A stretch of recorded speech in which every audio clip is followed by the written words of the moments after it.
Welcome everyone, depending on where you're listening from or watching this from. It's so nice to have us once again. So I'll be sharing my experience with one of the members of AgroCycle Farm Network Lagos.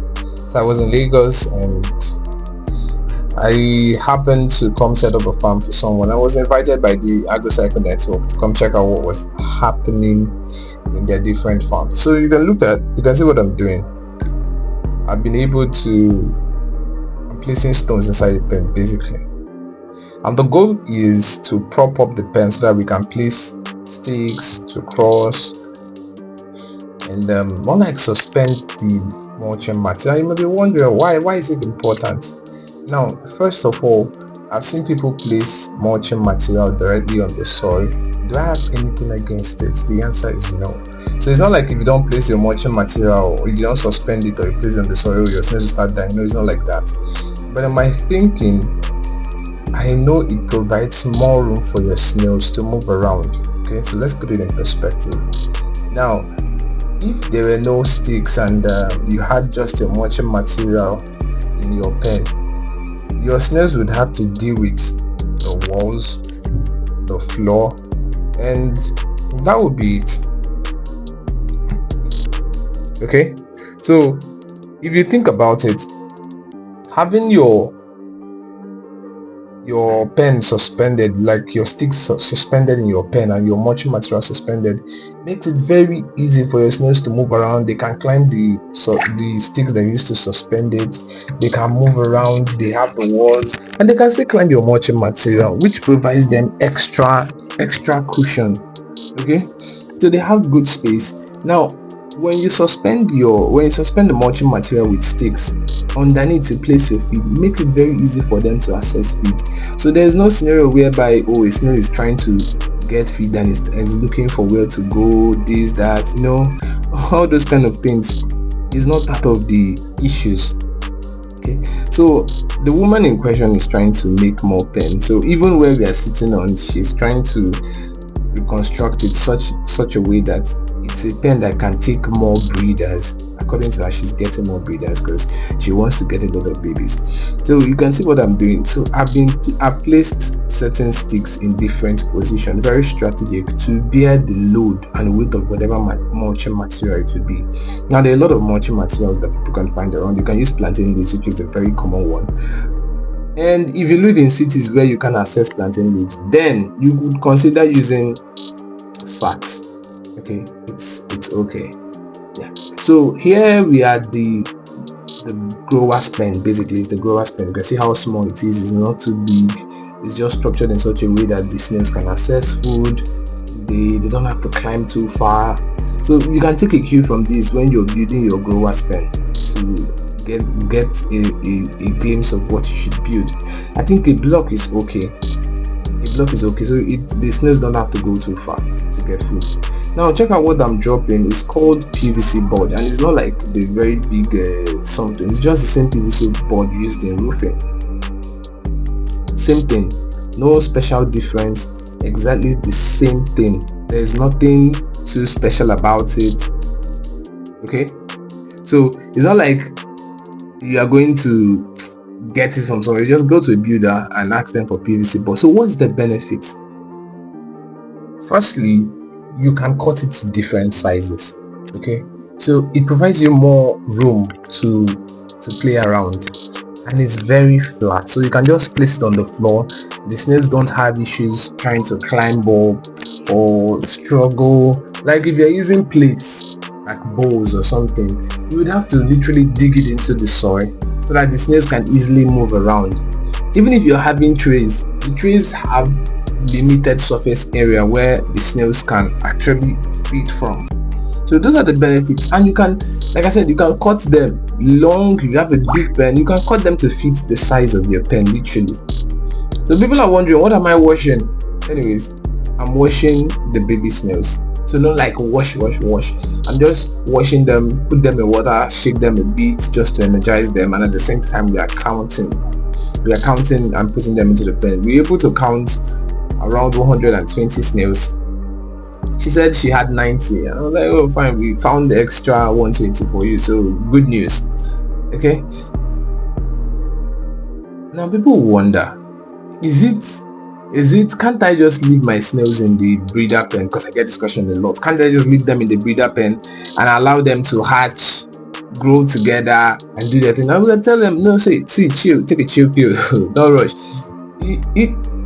Like if you do a very good job at your farm, a really good job, you'll be getting a lot of babies.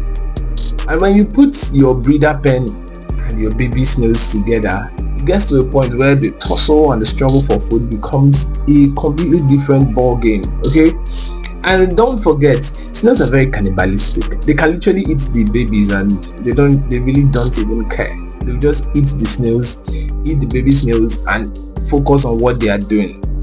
So it's very important that every single time you're building a pen, have a long-term view in mind. Know that you need your one of the biggest challenges snail farming would be expansion, because snails, let's say they have 3 laying cycles, and you do your farming well. You bought 200 and they lay at least 6 eggs. 200 times 6, considering the fact that all of them can lay, that is how many? That's 1,200. Am I correct? Yes, 1,200 eggs. Now let's say all of them did not lay, and out of that, let's say 200 or 400, you lost 400 because of some snails that did not lay. So we have 800 eggs. Good for you. You out of that 800. Remember, this is just one laying cycle. Okay, so let's multiply. Let's say just 2 laying cycles in the full year. So we have 1,600 eggs in total. Now, if your hatching is very bad, you couldn't hatch well, and you hatched half of that number. 1,600 divided by 2 is how many? That's 800 new babies.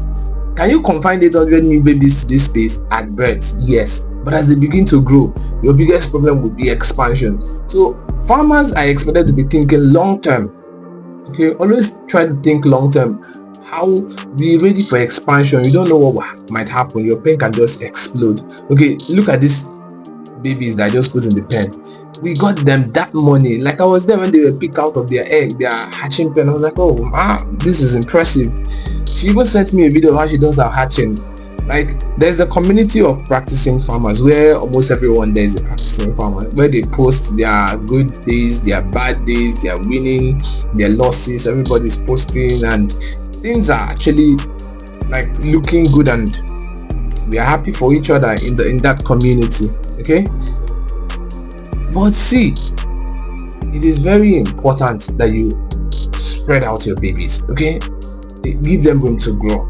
Give them, initially when they are small, you can put them in a pen like this, but sort them every 3 weeks. Sort your snails every 3 weeks. Sort your snails. Do well to sort your snails every 3 weeks. Sort them. Okay, some snails will eat more than the others. Some will not. Some want to hide. Some will go their way. Some will do this. Just make sure you sort them regularly. And you see what I'm holding is the feed, so I'm putting it on the tray, so you can see how I'm just sprinkling them gradually. Okay, you don't have to go and pour everything at once. They're just babies, like babies, tiny things. How certain are you that all of them will eat? Like, can you just imagine? It's just like trying to use human beings.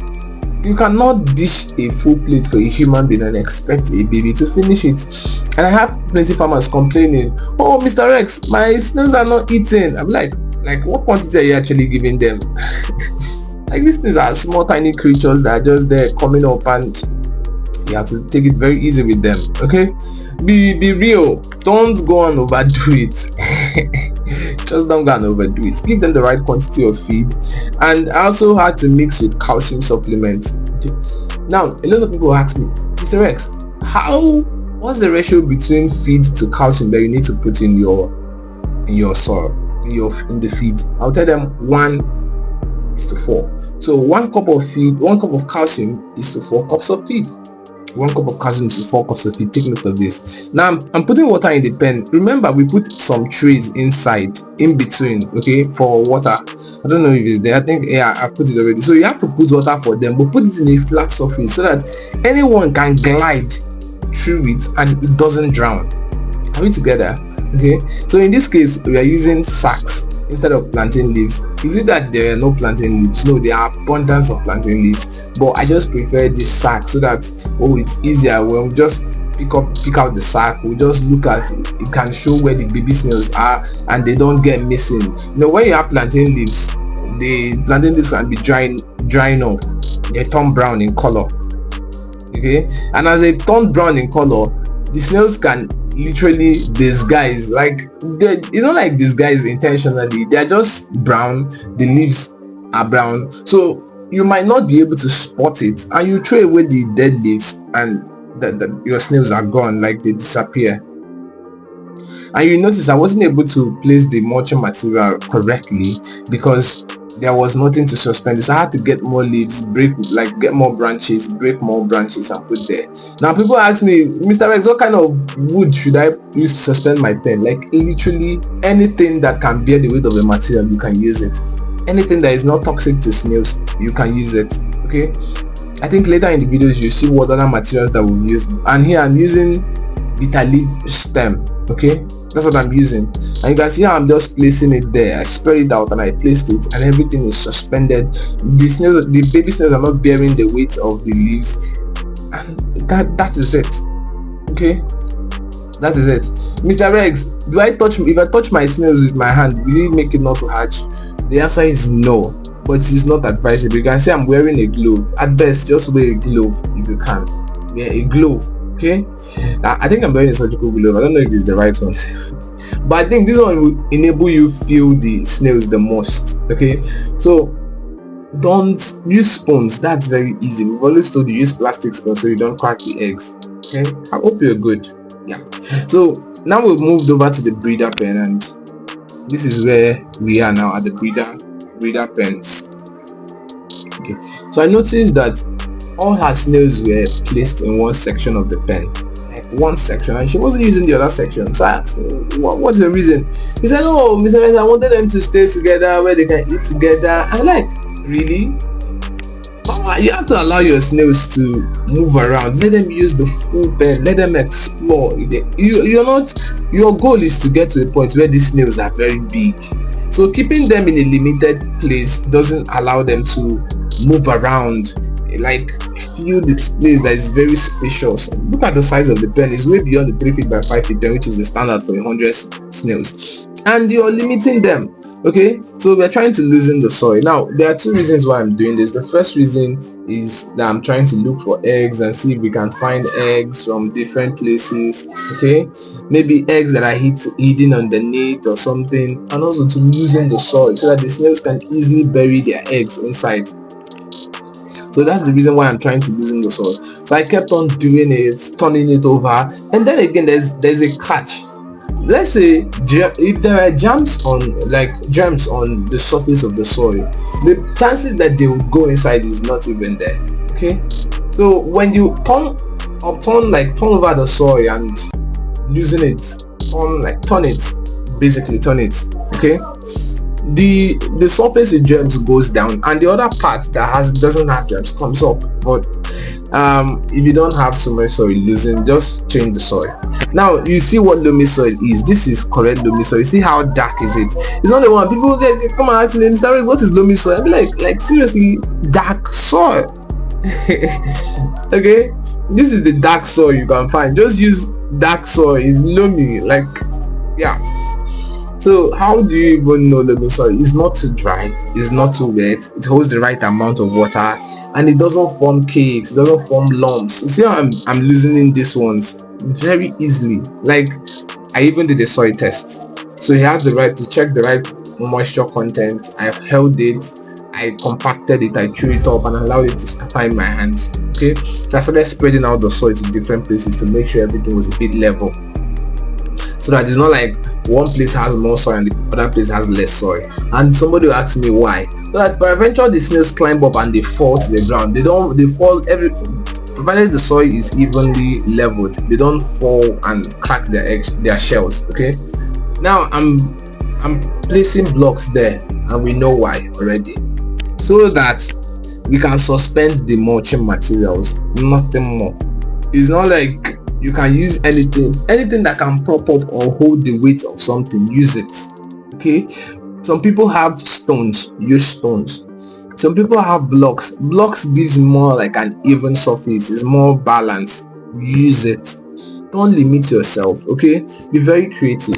Now they started washing the breeders. Now you might be wondering, why are we washing them? Oh, Mr. X, do I have to use sponge? No, you see, she's using dry plantain leaves to wash them. There is no one size fits all. Snail farming is quite dynamic. Just use what is available in your environment, like she's doing. She's washing them with literally with dry leaves, and we are washing them to re-energize them, to make them know, okay, yeah, so this is it. We've been able to they have the feel of having water, you know. I don't know how to explain this thing further, but I believe you guys get what I'm trying to say. Okay, the mama has a lot of workers. These are grandkids, and you can see what's happening. All of them are so invested, trying to. I was like super surprised, like, wow, these kids are like, they literally had to do a lot of things. They were the ones that counted. Anyways, let me not get all riled up about the kids because they were very exceptional. Okay, now I was able to spot albino snails, and she was like, oh, Mr. Rex, you gave me albino. Like, I'd be like, yeah. They will mate with other snails now, and with time they would blend up, so the chances that you would even get albino babies are very, very, very slim. So I told the kids not to step on the soil directly, and that's why they are standing on the blocks. And you might be wondering why. Because when you step on the soil, you start compacting it, and if you compact it, it becomes difficult for the snails to move around. Now, I would always tell people there are only 3 things that will make your snails die. Okay? 3 things basically. You see, I'm using the PVC boards again. You see, this one is a lot bigger, so you can get the concept of what I'm telling you when I tell you, oh, hello, please ensure that you use PVC board. You can cut it to different size. It provides more surface area. Tell me which tree are you likely going to use that will provide you this surface area? Almost. I don't think it will be available unless it will be customized basically for this purpose. So PVC board goes a long way to meet these needs. People will ask me, what is the quantity of PVC board I should put? Look at your pen. Look at the size of the pen, look at the size of the snails that you have there, and put a reasonable number. Okay, doesn't mean you should go and sprinkle all your feed on it. Manage your feed properly. Sprinkle gradually, not everywhere you pour feed. Okay, small, you would have covered a very large area. And people, before you think I've forgotten, I was talking about the 3 things you need to do to make sure your pen survives. Clean well. First of all, clean well. Okay, you see how clean this pen is. You can relate to it. It is clean. There is no leftover. Even when I opened the pen from the beginning, before I started doing the setup, it was very, very clean. And you're asking me, you want me to pause and answer, oh, Mr. Rex, what am I sprinkling? I'm sprinkling calcium supplements on the soil. Why? To enrich the soil with calcium. This is the breeder pen. They need a lot of calcium for egg laying. Okay, so peradventure they don't get it from their meal. When they try to eat the soil, they should be able to get calcium from there. And you see how we've used plastics to suspend to provide a platform where we can suspend the mulching material on top, and that's what I'm showing her. Now, the second thing you have to do to make your pen grow well is to feed well. Please feed well. There's what we call the feeding regimen, the one-to-one feeding regimen. Once someone comes to us and says, oh, I already have training, I ask them, what is your feeding regimen? And if they can't answer that question, I'm like, oh, fine, you don't know too much. Okay, yep. And the last thing is to monitor. You have to monitor your pen. Oh, are they eating? Are they feeding well? What can I do? You know, you have to be very, very, very engaging with your farm. This is your farm. Okay, so this is the final phase of me just pictures that we took in the farm during this process. Okay, mulching, sprinkling water, placing the snails in. This is me applying the feed. Okay, you can see pictures of the feed, how I applied them very thinly. It's not like very heavy, so I even had to allow this calcium leave some particles inside the water tray, and I poured water there. Okay, so you could see this thing is very deliberate and it's very, very easy to do. It's not that hard. And lastly, we had to mulch the surface, mulch it properly. Okay, so you see how the mulching is, and we almost covered all the surface. I had to check a few things, and yep. So see you soon, and like and subscribe.